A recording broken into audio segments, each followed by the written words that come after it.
We break down all that you missed on Voluntary Minicamp next on the Unbearable Sports Podcast. I'm going to take the North and never give it back. So that's a good pick. You get the corner. I got to go bold, right? I got to go bold for this. Yeah, she's got some nice long Welcome hair. back to the Unbearable Sports Podcast. I'm your host, Brad. Make sure to like and subscribe if you're out there on YouTube. And also rate the show 5 stars everywhere that you get your podcast and download the show everywhere that you get your podcast as well. What's going on? Happy June. It's been a while since the last show, Memorial Day, and also getting ready for the baby. In less than 2 weeks, I'll be having baby number 4 on the way. So prepping things around the house, getting all that stuff set up, but still wanted to kind of just go through and get an episode about what's happening with minicamp and just grabbing sources all over the internet, all over from people that were there, and bringing it all together as like just general consensus pieces that really kind of stuck out. So I have probably my top 6 takeaways from this so far, but let's get right into it, shall we? Let's get straight up with the number 1 biggest takeaway, and that's coaching, right? And a lot of the stuff I'm talking about will not necessarily be in order. It's just coaching to me is the biggest thing that anybody is talking about with this Bears minicamp, with how this is different than the other years with Matt Eberflus. Now, you see all sorts of awesome plays out there. For those that are watching, you get to see Jaquan Brisker intercepting a pass. But people are saying that the entire coaching staff is definitely different. The biggest one is with Ben Johnson holding people accountable. The first week, we all kind of heard about it. Ben Johnson yelling at Cole Kmet and kind of saying like, hey, he was out of position. So he called him out. He said that, you cannot be doing stuff like that. And it sounded like in the first day that to me, it was kind of him making a good example, setting an example, setting the standard of what exactly they're going to be doing at practice. And just kind of showing that, hey, the stuff that we were doing before is just simply not going to fly with this new coaching staff. So this coaching staff is just significantly more disciplined, significantly like the standard is the standard.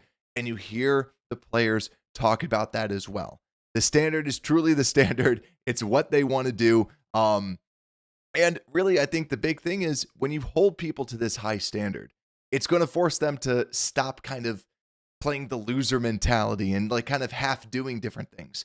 Now, do I think that they're always going to be perfect with everything they do?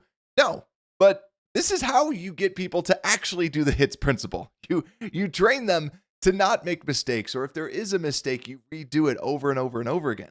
And also, too, Ben Johnson talked about people's body language and actually specifically called out Caleb Williams' body language, among other players as well. But the biggest thing is he said he doesn't want people to have a palms up mentality where they're frustrated and just when they're down, they get down and then everybody can see that they're down. This is a team sport. And I love that they have this mentality of just being a team, right? As simple as that sounds, it's just like, yeah, play like a team, win as a team, and just like hold people accountable. I just really, really, really like what this whole coaching staff is all about with the Chicago Bears, with Ben Johnson, but also it's not just Ben Johnson. Dennis Allen is very, very big on this as well. Or people are saying still, you're hearing Ben Johnson and everyone's talking about Ben Johnson, but also Dennis Allen is getting on his players as well. And it's just across the board. Everybody's locked in. Really, really like it. And another thing too, I can go on forever about this coaching staff. You hear former players with like Lovey, I think Jason McKee, and I think it was Alex Brown. It might have been Lance Briggs. Those players that played with Lovey said that the way that Ben appears to be coaching is very, very similar to like Lovey Smith, where you have to do it. You have to do it the proper way. Like recently, Caleb Williams, Ben Johnson was yelling at Caleb because for one time he threw it to the wrong read. He made a completion, made a good pass, but you could tell that Ben was like, hey, we need you to get this read. We need you to get here. And also too, Waddle from Waddle and Sylvie was talking about that the practice, it looks like a practice. It's full speed, people going hard, people going crazy. But then also too, yeah, Caleb also got yelled at because of also going too slow with the play, needing to speed it up, needing to like kind of get the call out, everything like that. So really, really like it. Now, the first week, a lot of the reports were that the practices were just a little bit clunky, that there was a lot of penalties out there. Now, yeah, it's the first week of practice, you're going to get that. And I know some Bears fans were a little bit like, "Oh boy, here we go again." But in reality, it's just don't worry about it. It's fine. It's yet again, it was the first week. Second week, all reports are that it's been a lot smoother, a lot better. And yet again, that's what you expect to see. The offense should just gradually progress, which it seems like we're doing. So I think that's all the points that I wanted to make about coaching. There's probably still a couple. I'm like reading through my notes right now. There's still probably a couple that we are still going to go through. But next, we'll kind of fly by this because I've said before, I don't love talking about this. Just Caleb Williams met with the media to kind of talk about the whole book thing. Now, it is a story, or it was a story, but now Caleb just got ahead of it and just simply said like, yeah, I said what I said. And it's something similar that I talked about on this show where, yeah, like Caleb Williams' dad is going to look out for his best interest. And if the Bears have never produced a good quarterback, yeah, you probably don't want to go there. You probably don't want your son going there. And Caleb did say like, yeah, my dad's looking out for me. It's like, yeah.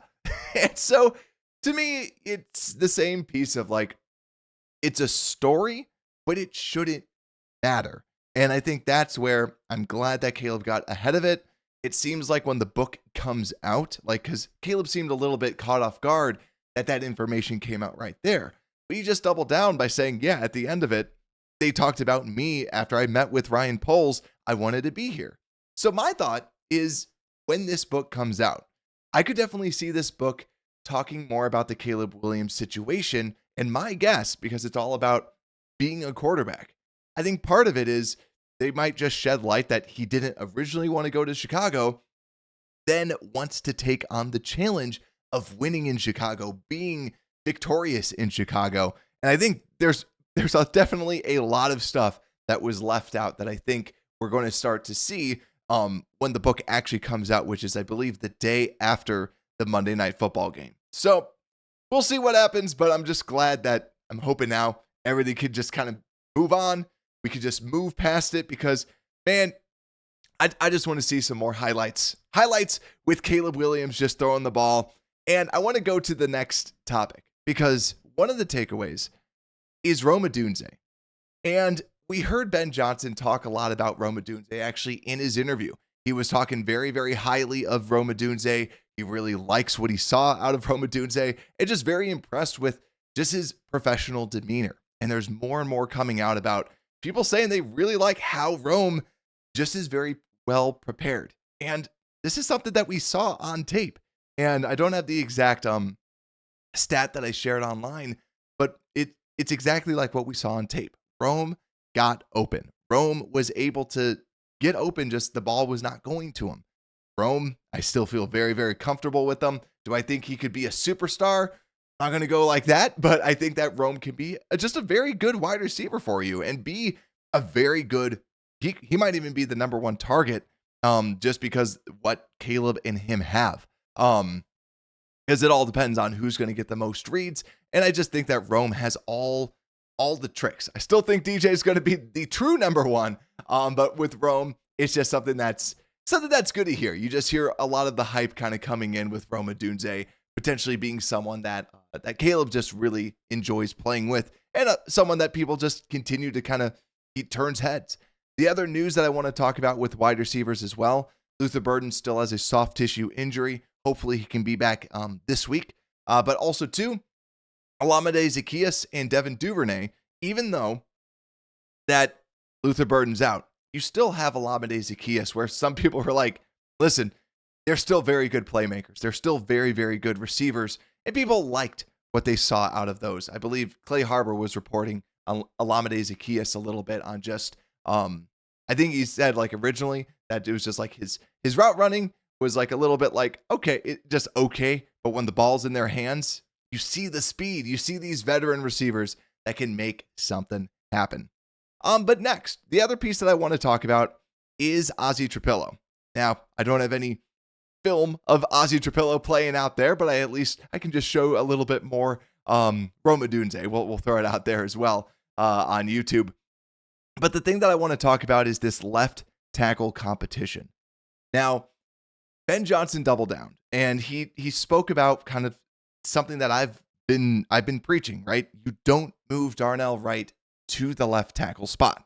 Now, for anyone that's new to the show or has not heard me make my point on this, the reason why I don't want Darnell Wright moving is because I'd rather have 4 set positions than 3 and then 2 that you're trying to figure out, right? I'd rather just know that the left tackle position is a question mark so that you're focusing on addressing that left tackle spot. And if you really can't address that left tackle spot, then you can address it by having a tight end or a running back help that left tackle just so that you can get a little bit more help. And you know that one position has a question mark because you have 4 other positions that, to me, you feel pretty good at. So Ben Johnson talked about it, that now he didn't officially set it in stone that Darnell Wright is the right tackle, but he's not one that he's going to solidify and say, yes, this guy is the definite right tackle. He's not one because everything is up in the air. Every battle is a position battle, stuff like that. So to me, it is that left tackle position battle, like we've said, and it's Azie Trapillo and Karan Magaji fighting for it. And then we'll see when Braxton comes back, just where is he at from the health process? Because he still has not been out there on the field. Now, Karan Magaji ended up getting the first snaps at first team left tackle. Now, reports from multiple different sources like Adam Hogue, Clay Harbor, Johns, there's so many different Bears reporters that have also said that when they saw Karan Magaji, he seemed to be as, quote, laboring out of his stance. And a lot of people just kind of saying that, yet again, there's no pads on, and people kind of talking about Karan Magaji not necessarily looking the most fluid, which to me, as someone who liked him coming out of college because of the potential that he had, because he had the potential to be a true starting left tackle. Now, lower level of competition, injuries, and other things like that. I don't love hearing that this guy who was a very athletic tackle coming out is not looking the same, not laboring and athletically not looking great. Now, I hope he's still, it's hard to say, I hope he's still battling an injury because I want him to look better. But it's just, it's that thing with Karan Magaji, like we talked about with Azie. The good part about Azie is a high floor player, but I think he's got a lower ceiling than what Karan had coming out of college. But Karan, significantly lower floor. And I think that's what you're seeing right here is a lot of reports. People really, really like what they're seeing out of Azie Trapillo. Now, I'm one, and Ben Johnson's even one, where they want to pump the brakes when it comes to anything about without any pads on. Now, they're still going after each other. They still have a defensive lineman rushing against them. Now, I believe it was Adam Hogue that was reporting that, hey, when you watch them, Azie Trapillo is holding his own against a lot of these defensive linemen. Now, key thing, no pads, nothing like that.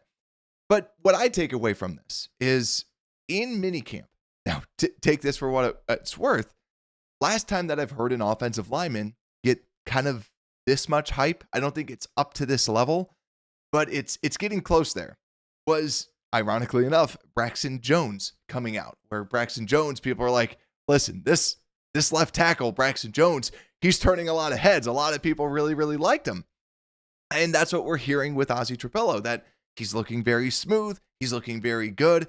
All those are great. All those things are things that you want to hear about a second round offensive tackle that you got. My personal take is I do think that he's going to be competing. I think it will be an actual competition at that left tackle spot. I still have reservations about a rookie starting at left tackle, but still, if he's the best player, don't overthink it. Have him start. So the big thing will be, how does Braxton look when he comes back from his injury? But it's all great signs that, it's not so great that Karan's not looking great, but it's good to hear that Azie, the person you just drafted, is at least looking very good, because we need some form of backup tackle, whether it is Karan, whether it is Azie, or whether it is Braxton when he comes back.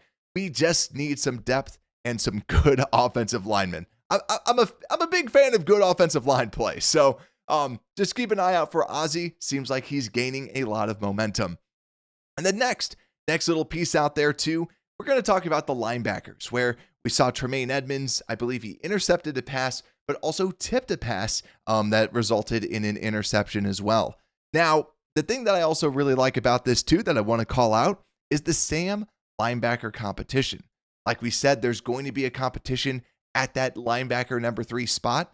And right now, right out the gate, it looks like Noah Sewell is getting the most snaps at that Sam linebacker spot. And also too, Hardy, their former defensive end, who's only about 240 pounds, is also getting snaps at linebacker. So things that we, something that we kind of expected or didn't expect to happen, but he's only 240 pounds. So it just makes sense that he's getting more of those snaps at that Sam linebacker position. But yeah, nothing else too crazy. Only last little bits that I want to talk about.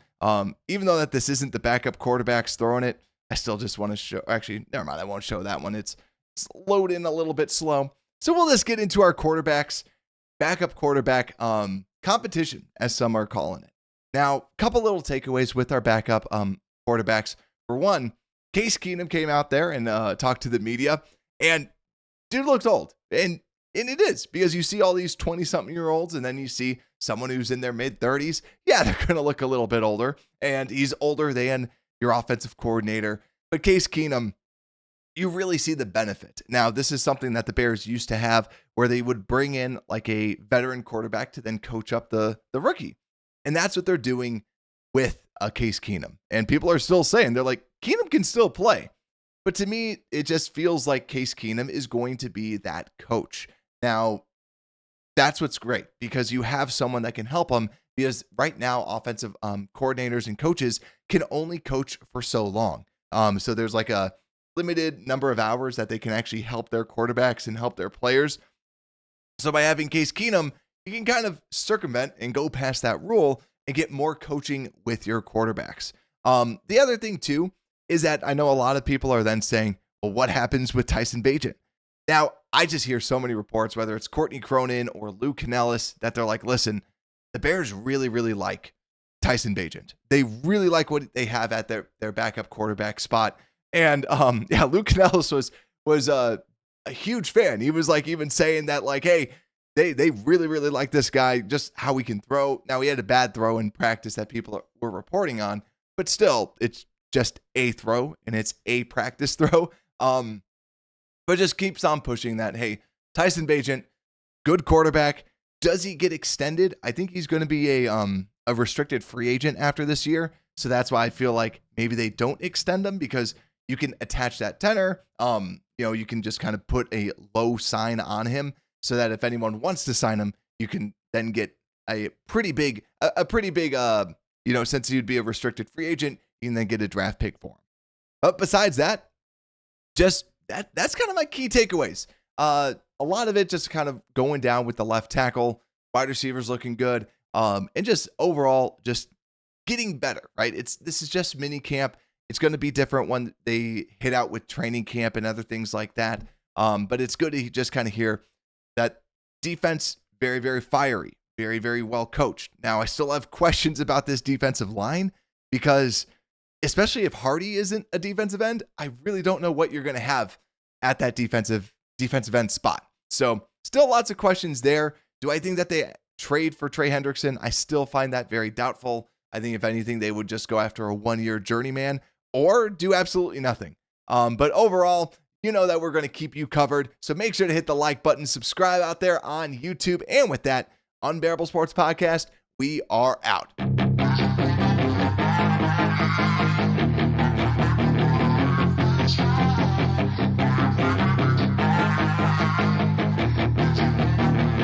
Yeah, she's got some nice long hair, and you know that she's a